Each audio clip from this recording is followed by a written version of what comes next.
while I lay motionless amidst the sterile scent of antiseptic and the cold rhythm of a heart monitor.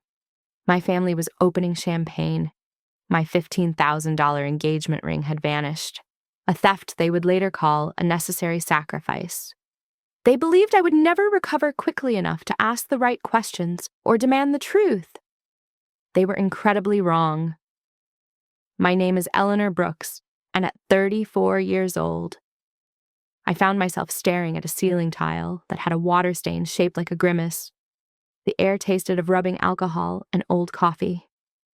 I tried to move my arm, but it felt heavy, encased in something stiff and unyielding. The machines around me hummed a monotonous tune, a digital lullaby that offered no comfort to the living. It was a modern room, filled with clean lines and brushed steel, but the coldness seeped right into my bones. There were no flowers on the bedside table to break the gray, no cheerful balloons bobbing against the air conditioning vent, just the silence of a room paid for by insurance and tolerated by necessity. I was alone in a way that felt physical, a weight pressing down on my chest that had nothing to do with my injuries. My mind drifted to the one thing that anchored me to a life outside these beige walls. Mark had proposed 3 weeks ago. The ring was a vintage solitaire, valued at $15,000. It was not just a piece of jewelry. It was a promise. It was the only tangible proof that someone chose me, specifically me, over everyone else. I needed to see it. I needed the sparkle to cut through the sterile gloom of my reality. I shifted my gaze to the small plastic tray on the rolling table, expecting to see the velvet pouch or the glint of gold. The tray was empty. I reached for the phone on the rail, my fingers clumsy and numb. I dialed my mother. It rang 4 times before she picked up, the background noise chaotic and loud. "Mom, I'm awake!" I think I'm okay, I said, my voice rasping like sandpaper against wood. "Eleanor." "Oh, good. Look, honey, we can't talk right now. It's hectic here," she said. Her voice was too high, too fast. It was the voice she used when she was trying to sell a lie. "Hectic, Mom. I'm in the hospital. Did you come by? Where is everyone we were there while you were out? Look, Logan needs help with things. We'll come back later. Just rest. You need rest. Wait, Mom. My ring. Later. Eleanor, I have to go." The line went dead. The silence that followed was heavier than before. Panic, cold and sharp, pricked at my chest. I pressed the call button repeatedly. A nurse with tired eyes and squeaky shoes walked in a moment later. She looked at the monitor, then at me. "You're awake, Ms. Brooks. How is your pain level?" "Where are my personal effects?" I asked, ignoring her question. "I had a ring, a diamond ring. It's not on the table." She moved to the computer terminal at the foot of the bed, tapping on the keyboard with efficient, dull thuds. "Let's see here. Property log?" "Yes. Items were secured upon admission." "Okay. So where are they released?" she said simply, not looking up from the screen. Released to whom? To your next of kin. Your parents signed for your personal items yesterday afternoon. Clothing, wallet, phone, and 1 jewelry item, a ring. My parents took it. Yes, they said they wanted to keep it safe for you since we didn't know when you'd wake up. The words hung in the air. Keep it safe. My parents were not the type to keep things safe. They were the type to leverage assets. They were the type to look at a $15,000 ring and see a solution to a problem that was not mine. My mother's rushed tone, the background noise, the mention of Logan. It all started to click together like the gears of a trap snapping shut. I lay back against the stiff pillow, the throbbing in my head syncing with the beat of my heart. They would not this time, not something this important, not while I was unconscious in a hospital bed, recovering from a car wreck. Surely there was a limit. Surely there was a line they would not cross. They wouldn't dare do that. Right? I stared at the phone in my hand. the screen glowing against the dim light of the hospital room. It felt heavy, like a brick of lead rather than a device of communication. I needed to call Logan. If Mom was hiding something, Logan would be the one benefiting from it. He always was. I dialed his number, my thumb hovering over his contact photo, a picture of him grinning in a suit he likely could not afford. He answered on the second ring, but he did not sound worried about his sister in the hospital. He sounded exhilaratingly busy. L. "Hey, I can't really talk right now," Logan shouted over a wall of background noise. I could hear the distinct clink of glassware and the murmur of many voices, a stark contrast to the beep of my heart monitor. "Logan." "I'm awake," I said, trying to keep my voice steady despite the dry ache in my throat. "Mom acted weird on the phone. Do you know where my engagement ring is?" The nurse said. "The ring? Oh, yeah. Mom has it safe. Look." L. "I really have to go. The caterer is asking about the vintage champagne tower, and the lighting guys are setting up the main stage.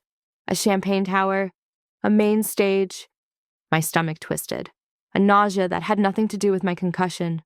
"What party is this? Logan." "You told me you were broke last week. You asked me for $500 for rent. But, well, things worked out. We finally got the cash injection to secure the venue. Just in time, too. If we hadn't paid the deposit yesterday afternoon, we would have lost the date. This party is going to make my career. I have to go." The line went dead before I could ask another question. I lowered the phone slowly, my hand shaking. Yesterday afternoon. I was unconscious yesterday afternoon. While I was under anesthesia, unaware of the world, they were paying deposits. It was an old pattern, a script written before I could even read. I remembered being 12 years old. Logan had thrown a baseball through the neighbor's greenhouse. It was an accident, they said. But when the bill came, my parents sat us both down. They told me that because we were a family, we shared burdens. They canceled my summer art camp to pay for the glass. Logan got ice cream later that night because he was supposedly traumatized by the scolding. When he totaled his first car at 18, my college fund took a hit to cover the insurance deductible. It was never malicious in their eyes. They never hit me. They never starved me. They just prioritized him. I was the safety net he never had to acknowledge. I was the resource. He was the investment. For 30 years, I had swallowed it, convincing myself that being the dependable one was a badge of honor. But this was different. This was not a broken window or a dented bumper. This was my future. I reached for the notepad on the bedside table. My hand trembled, but for the first time in my life, I did not use my energy to suppress my anger. I used it to document. I wrote down the date. I wrote down the time of my admission. I wrote down champagne tower and cash injection. I was done being the silent partner in my own exploitation. The door opened, and a doctor in a crisp white coat stepped in. He checked my chart, his face neutral and professional. "Ms. Brooks, your latest scans show some lingering inflammation. We are not comfortable releasing you yet.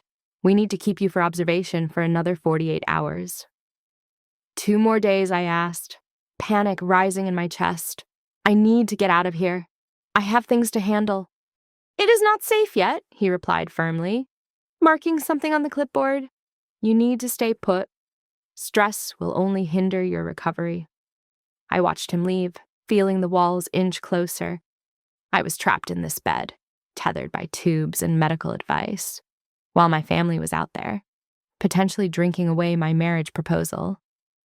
I looked at the notepad again. If I could not leave, I would investigate from here.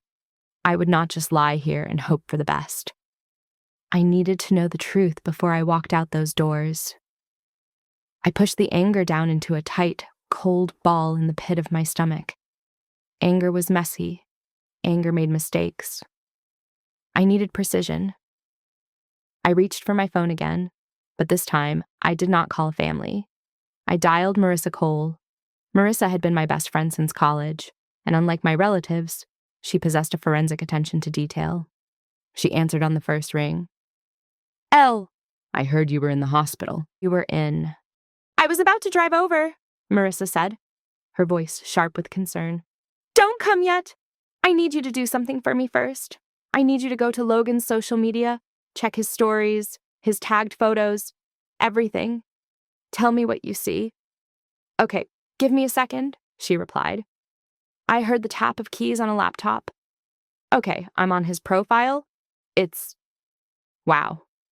Eleanor, he's posting a lot about a venue, the Silverline Pavilion. It looks expensive. I closed my eyes. The Silverline Pavilion was a private resort just outside the city limits. It was the kind of place that required a membership or a sponsorship just to book a tour. Check the timestamps.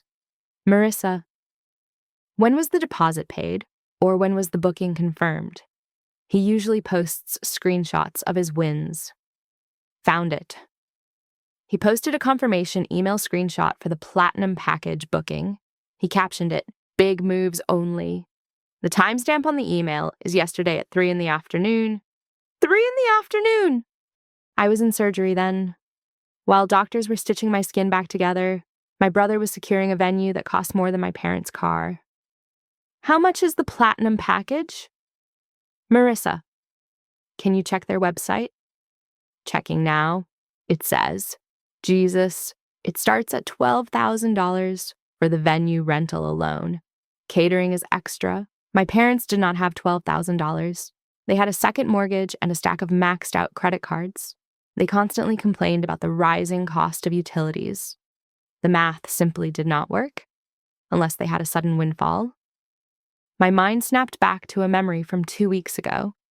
I was visiting for Sunday dinner. I had just gotten engaged. My mother had taken my hand, lifting it to the light. I thought she was admiring the sentiment. It's heavy, she had said. Mark did well. Did he say how much it was appraised for, for insurance purposes? $15,000? I had answered proudly. I remembered the glint in her eyes. It hadn't been pride. It had been calculation. Marissa, I have to go.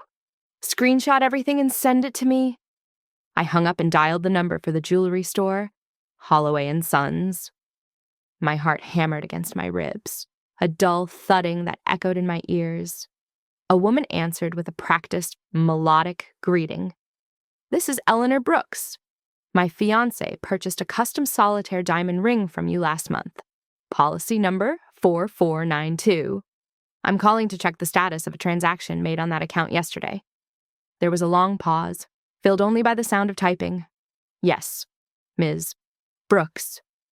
We show a transaction yesterday. The item was returned for its buyback value. We processed a wire transfer for $11,500. The room seemed to tilt. $11,500. They took a loss for quick cash. I didn't authorize that sale, I said, my voice steady despite the tremor in my hands. The individual present had a letter of authorization signed by you, Ms. Brooks, and your identification. It appeared to be a family emergency liquidation. We followed protocol for authorized representatives, who was the representative A Mrs. Janet Brooks. She claimed you were incapacitated and needed the funds for medical bills. I see, I said. The betrayal was no longer a feeling. It was a documented fact. It was a wire transfer. It was a receipt. Is there an issue, Ms. Brooks? We can freeze the... No, I interrupted. I needed them to think they had gotten away with it. No issue. I just wanted to confirm the amount. Thank you. I lowered the phone. They sold my future for $11,500, and they spent it on a party at the Silverline Pavilion before the funds had even cleared. I looked at the empty tray where my ring should have been. The sadness was gone. All that was left was a cold, hard clarity. I did not scream. I did not throw the phone against the wall or sweep the medical tray onto the floor.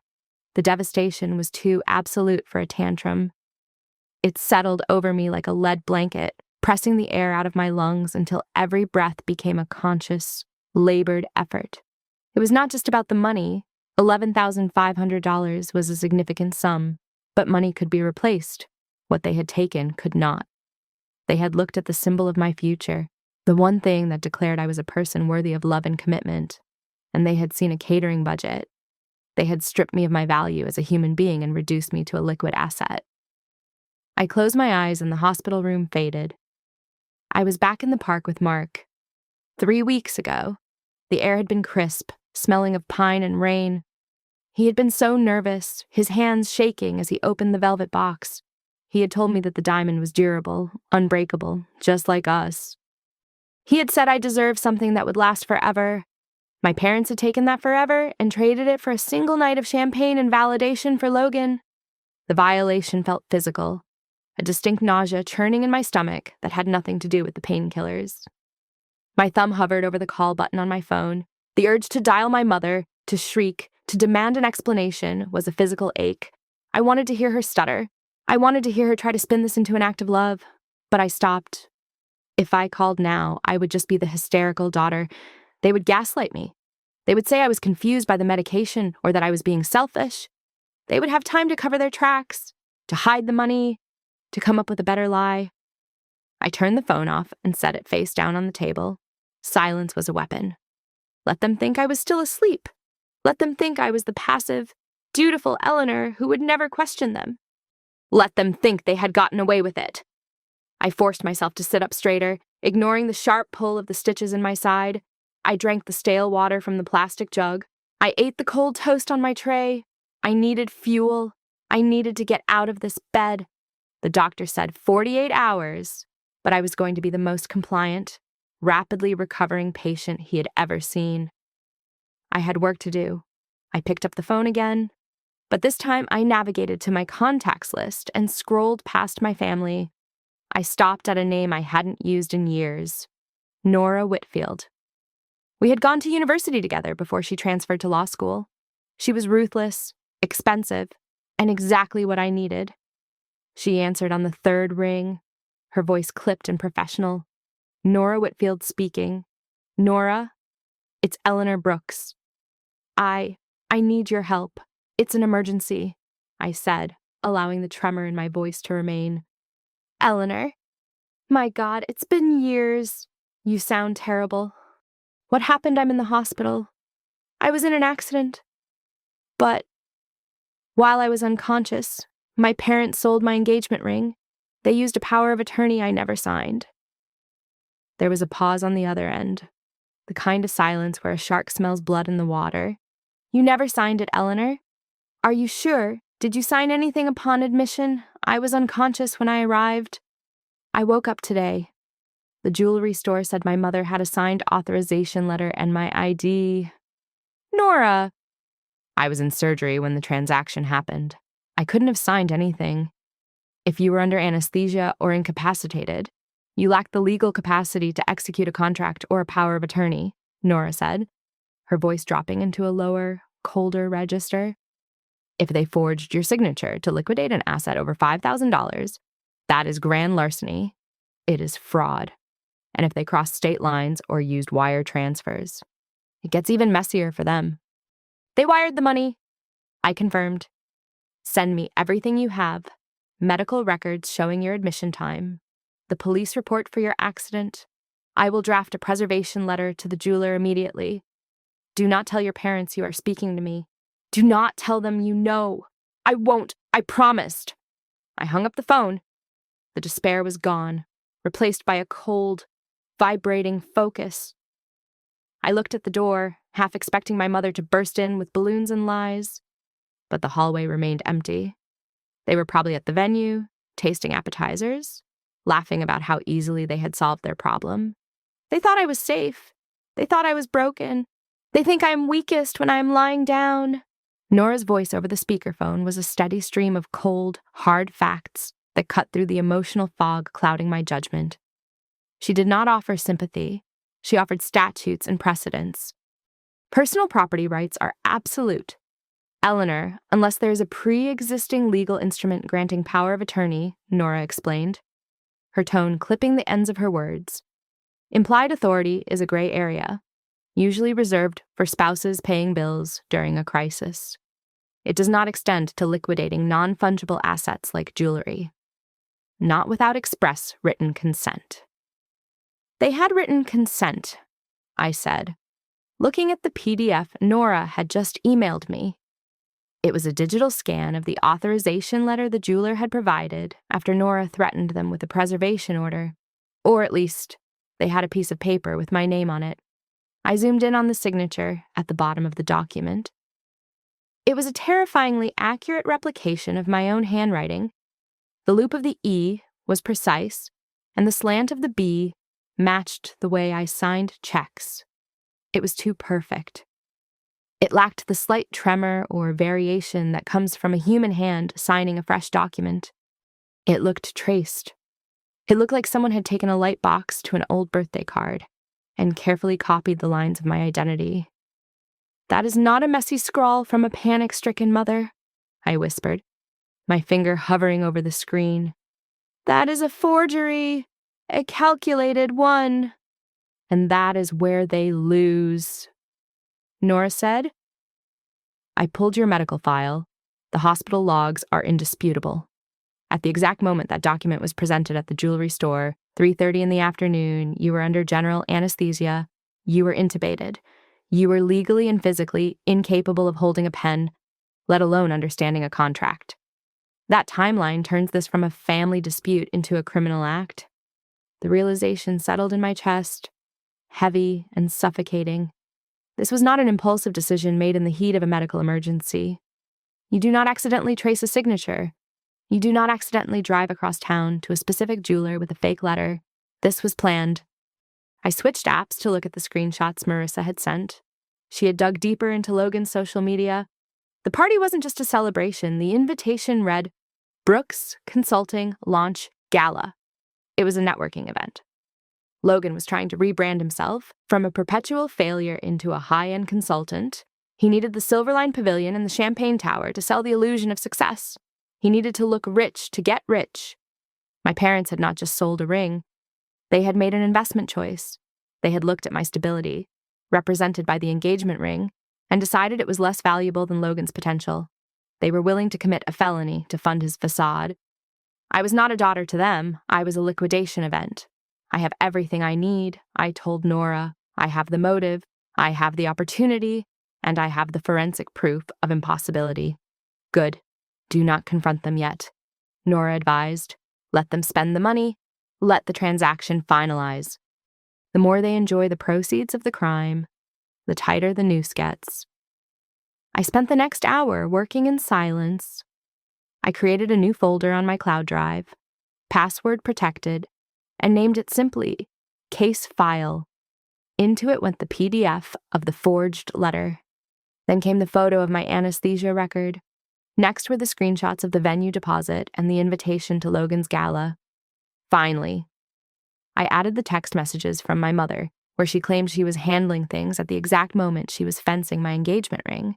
It was a silent dossier, a collection of digital paper trails that proved my family viewed me as collateral damage. I felt a strange detachment as I organized the files. The heartbreak had cauterized into a numb, efficient resolve. The door opened, and the nurse walked in with my discharge papers. "Your parents called," she said cheerfully. "They said they're running a bit late, but they'll be here in an hour to pick you up."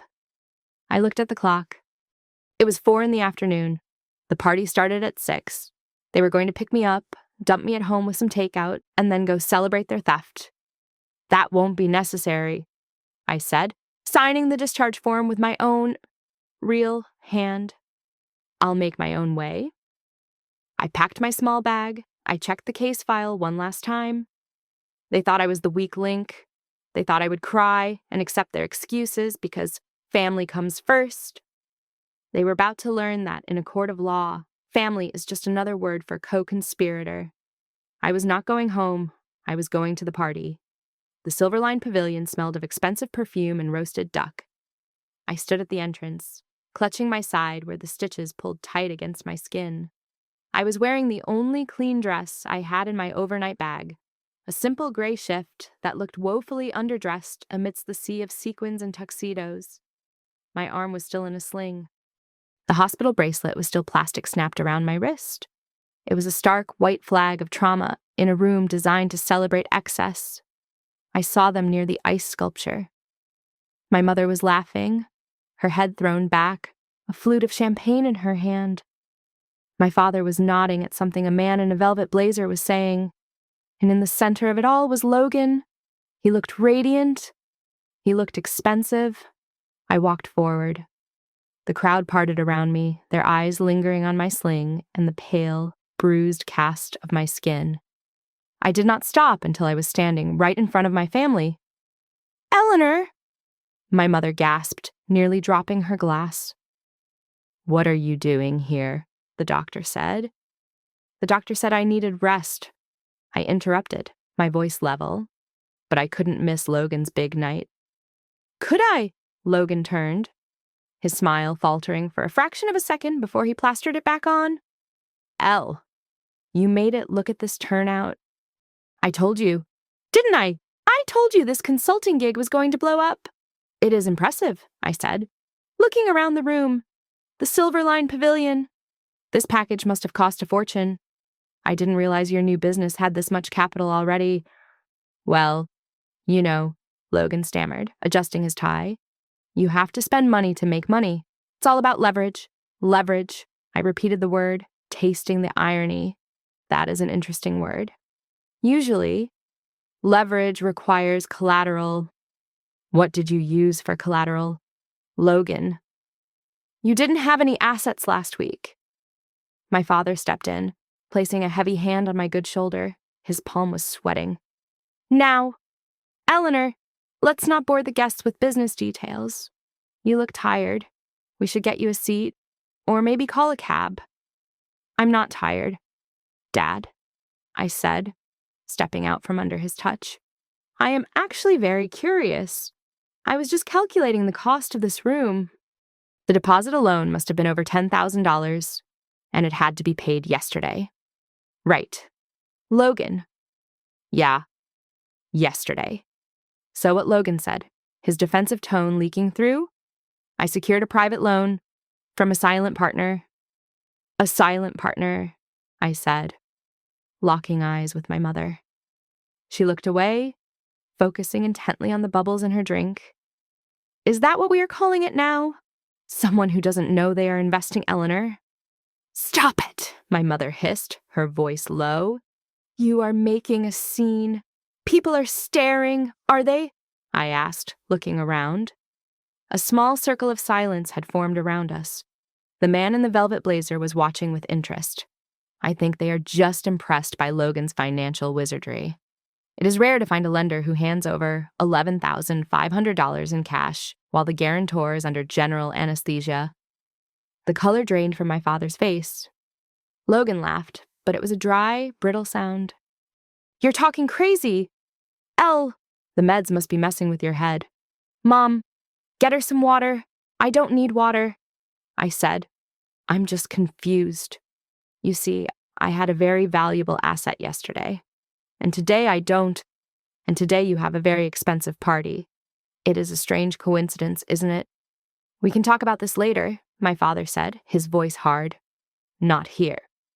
"Why not here?" I asked innocently. "This is a launch party. We are celebrating Logan's resourcefulness. Unless there is something about the funding you don't want your potential clients to know." The tension in the air was palpable. It vibrated between us, sharp and electric. The guests were no longer pretending not to listen. They were watching a family crumble in real time. I don't know what you're talking about," Logan muttered, but his eyes darted to our parents. He looked like a child waiting for an adult to fix his mess. "I think you do," I said softly. "I think everyone here is starting to figure it out." The murmurs of the crowd died down, replaced by a suffocating silence that amplified the sound of ice settling in the champagne buckets. I reached into my bag and pulled out the folded papers I had printed at the hospital business center before leaving. My hand was steady now. The adrenaline had crystallized into a clear, cold purpose. "Since we are discussing business ethics and funding," I said, raising my voice just enough to carry to the investors standing near the buffet, "I think your potential clients should know exactly how the Brooks family secures capital." "Eleanor, put that away," my father warned. stepping forward with a forced smile that looked more like a grimace. "We can discuss family matters at home." "But this isn't a family matter anymore," I replied, unfolding the first document. "It is a financial transaction. Here's a receipt from Holloway and Sons, dated yesterday. Time stamped at 3:30 in the afternoon. It details the sale of a vintage diamond solitaire ring, my engagement ring, sold for $11,500. A gasp rippled through the small circle of onlookers. I saw the man in the velvet blazer frown and take a step back. "And here," I continued, holding up the second sheet, "is my anesthesia record from St. Jude's Hospital. At 3:30 in the afternoon, I was unconscious. I was intubated. I was completely unable to sign the power of attorney document that my mother presented to the jeweler." Logan looked around wildly, sweat beading on his forehead. He laughed, a high-pitched, nervous sound that cracked in the middle. It was a loan." "Okay, a temporary loan. I was going to pay you back. I swear I just needed the deposit to secure the venue. You weren't using the ring. You were in a coma. I was in surgery. Logan." I corrected him. "I wasn't dead. And you didn't ask for a loan. You stole from me because you knew I couldn't say no. We did what was best for the family," my mother cried out, her voice shrill and desperate. She looked at the guests, pleading for understanding. "You don't understand. Logan needed this chance. It's his big break. Eleanor has a job. She has Mark. She's fine. We have to help the ones who need it most. Family comes first. Family comes first," I repeated, the words tasting like ash. "That is what you said when I was 12, and you canceled my art camp to pay for Logan's broken window. That is what you said when you used my college fund to fix his car. That is what you said every single time you took from me to give to him." I turned to face the crowd, meeting the eyes of the strangers who were supposed to be Logan's ticket to success. "For 20 years, I have been the insurance policy for his mistakes," I said clearly. "I have been the savings account you dip into whenever he wants to play pretend. But today you didn't just take my money. You took my future. You took the symbol of the only person who has ever valued me for me, and you turned it into this." I gestured to the room, to the champagne tower, to the expensive banners with Logan's name on them. The illusion shattered. The guests began to set their glasses down. The man in the velvet blazer turned to his associate and shook his head, walking towards the exit without a word. "No!" "Wait! Don't go!" Logan shouted, reaching out a hand. "It's a misunderstanding. She's just jealous. She's hysterical from the accident."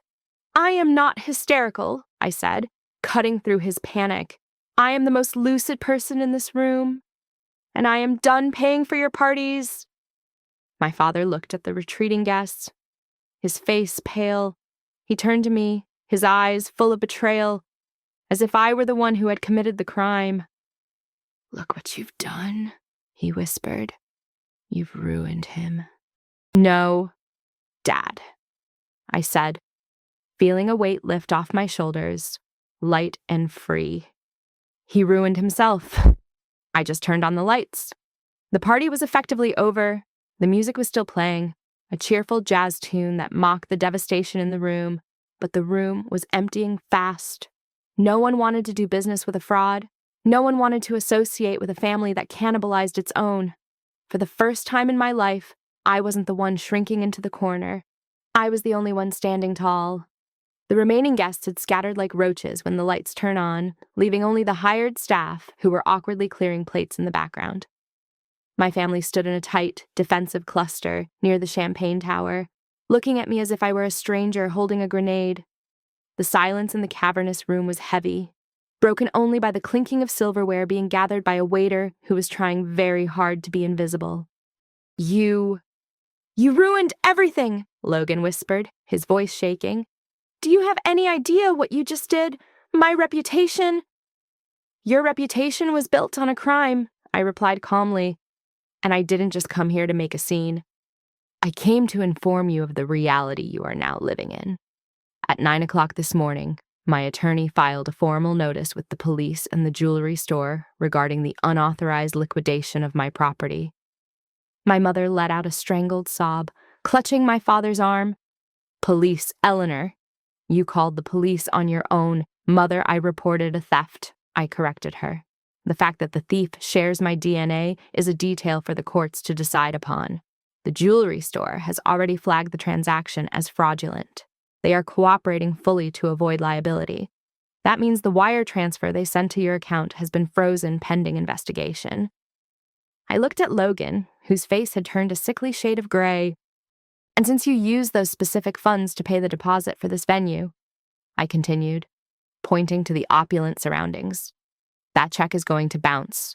By tomorrow morning, the Silverline Pavilion will be looking for payment. When they find out the deposit was funded by fraud, they won't just sue you for the balance, they will blacklist you. And any professional licensing board you apply to will see a flag for financial misconduct.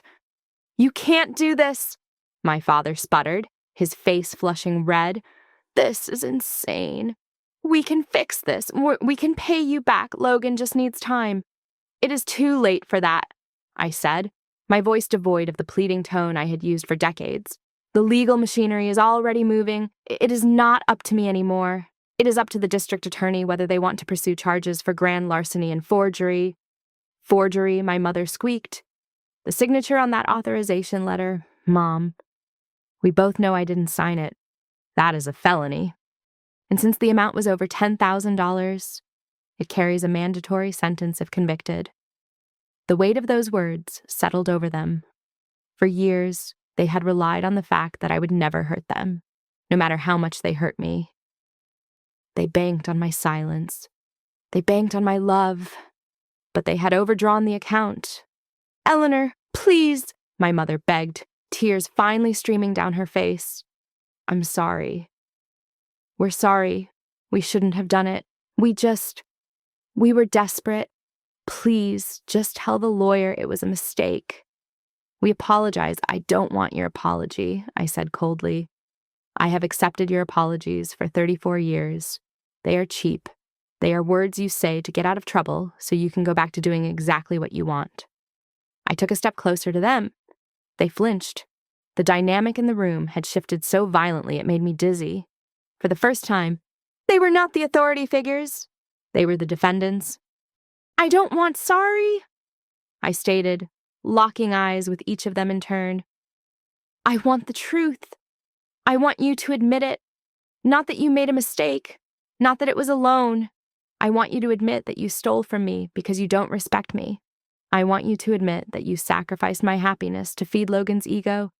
Say it. The silence that followed was suffocating. My father looked at the floor. Logan stared at his polished shoes. My mother wept into her hands. They could not say it. To say it would be to shatter the delusion they had built their lives around the delusion that they were a good, loving family who just had bad luck. We thought you wouldn't mind, Logan mumbled finally, his voice barely audible. Because you never mind. Exactly, I said. And that is why you lost. I did not need to scream. I did not need to cry.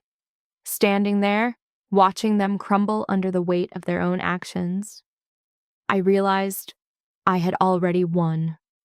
The power they held over me evaporated, leaving nothing but 3 frightened people in a rented hall they could not afford. Logan stopped looking at his shoes. His face, previously pale with fear, flushed a deep, mottled red. The mask of the misunderstood victim slipped off, revealing the ugly, snarling entitlement that had been festering beneath it for decades. He took a step toward me, his hands balled into fists at his sides. You selfish, he started, his voice shaking with a rage that spit saliva into the air. You have everything. You sit there with your steady job and your perfect fiancé and your organized life, and you judge me because I actually try to dream big. You don't even need that ring. It's just jewelry to you. To me, that money was a lifeline. It was not a lifeline, I said, standing my ground, despite the trembling in my injured arm. It was a shortcut. You didn't want to work for it. You just wanted to look like you had already made it. He has potential. Eleanor, my mother shouted, stepping between us, facing me. She was not protecting me from his anger. She was protecting him from my truth. He just needs a chance. Why can't you see that you are so hard? You have always been so hard. You can handle a setback. Logan, he feels things deeply. He breaks easily. We have to carry him because he cannot walk alone. The words hung in the air, vibrating with a cruelty she did not even recognize. You can handle it. That was the sentence that had defined my existence. Because I did not cry when I fell, they assumed I did not bleed. Because I worked hard to fix my own problems, they assumed I had no needs. I am not hard. Mom, I said, my voice barely a whisper, yet it silenced the room. I am just the one you decided didn't matter. You didn't sell my ring because you thought I was strong. You sold it because you thought I was replaceable. You thought my happiness was a fair price to pay for his ego. We did it for the family, my father bellowed, slamming his hand onto a high-top table, making the glasses jump. We are a unit, we survive together. No, I corrected him. I survive. You three feed off me. But the buffet is closed. I looked at them, really looked at them. For the first time in years, I saw a brother who was a 30-year-old toddler. I saw a mother who enabled him to keep herself needed.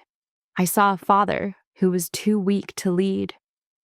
The grief hit me then, a sharp, cold wave.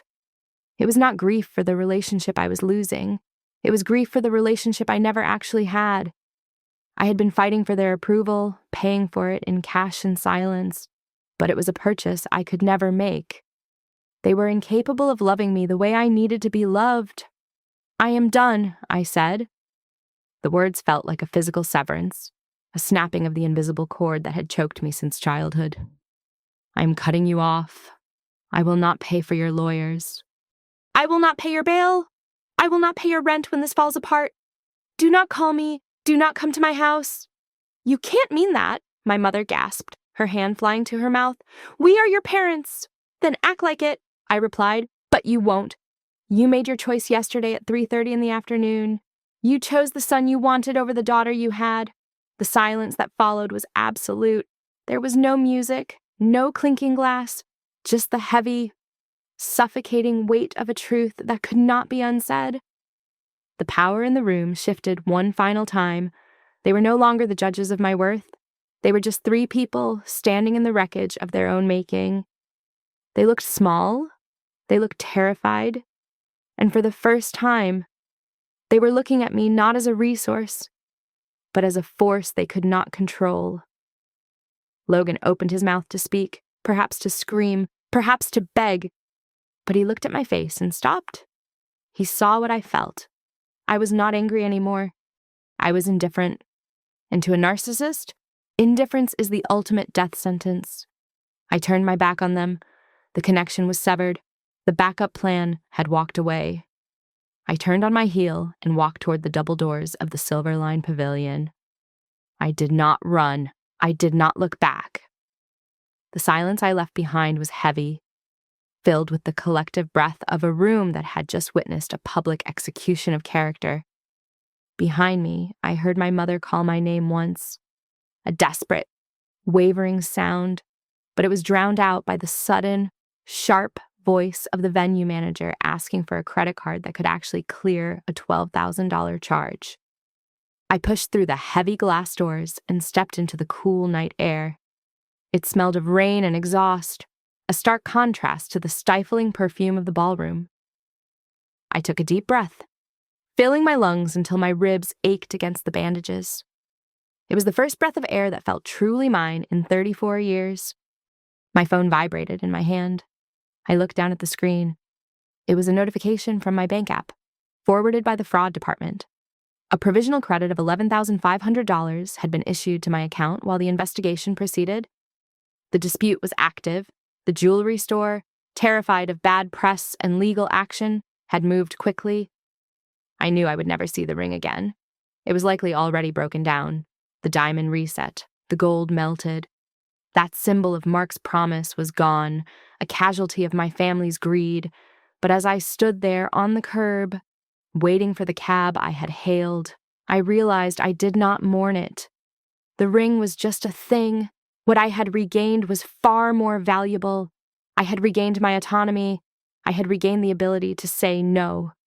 Through the glass windows of the venue, I could see the chaos unfolding. Logan was gesturing wildly at the staff, his face a mask of panic. The guests were streaming out of the side exits, phones to their ears, undoubtedly spreading the story of the disastrous Brooks Consulting launch. Logan's career was dead before it had even taken its first breath. The boutique firms and high-end clients he courted would never touch him now. He was a liability. My parents stood frozen near the buffet. They looked smaller than I had ever seen them. For decades, they had maintained the image of the perfect, self-sacrificing family. They had worn their martyrdom like a crown. Now, that image was shattered. They were exposed as thieves who cannibalized their own daughter to feed their son's delusions. They were stuck with him now. They had enabled him until he destroyed them, and I was no longer there to cushion the fall. The taxi pulled up to the curb, its headlights cutting through the darkness. I opened the door and slid into the back seat. The driver looked at me in the rearview mirror. "Where to, miss?" he asked. "Home," I said. And for the first time, I meant my home. Not the house I grew up in, not the place where I was a secondary character in Logan's life, but the life I was building with Mark, a life that had locked doors and boundaries. I looked down at my wrist. The plastic hospital bracelet was still there, scratching against my skin. It had my name and my date of birth, but it also marked me as a patient, a victim, someone who things happened to. I hooked my finger under the plastic strip and pulled. It took a moment, requiring a strength I didn't know I had left, but the plastic finally snapped with a sharp crack. I rolled down the window and tossed the bracelet into the gutter. It landed in a puddle, reflecting the street lamp above. I leaned back against the seat as the car pulled away, leaving the Silverline Pavilion and the Brooks family in the rearview mirror. I did not hate them. Hate takes energy. I felt nothing but a clean, vast, empty space where they used to be, ready to be filled with things that actually mattered. They would call, they would beg, they would threaten, but it would be like shouting at a ghost. I was gone. The greatest revenge is no longer belonging to them. Thank you so much for listening to my story. I would love to know where you guys are tuning in from, so please drop your city or country in the comments below, because I love reading about where our community is growing. If you enjoyed this story and want to hear more, please make sure to subscribe to Victoria Revenge Stories, hit that like button, and press the hype button to help us get these stories out to more people. Stay strong, everyone.